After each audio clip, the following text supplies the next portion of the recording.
The Air Force Base in Entebbe, awaiting the remains of our comrades who died in action on Sunday.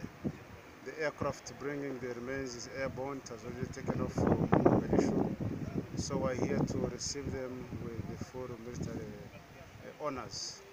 The function is going to be presided over by the Deputy Chief of Defense Forces, Lieutenant General Wilson Mbadi.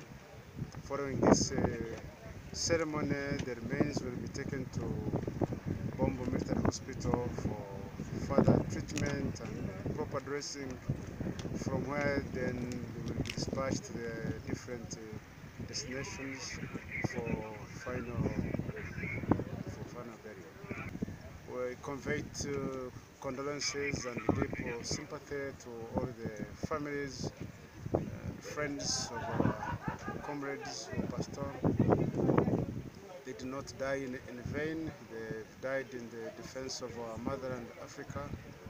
So we should all remain strong and know that they've not died in vain.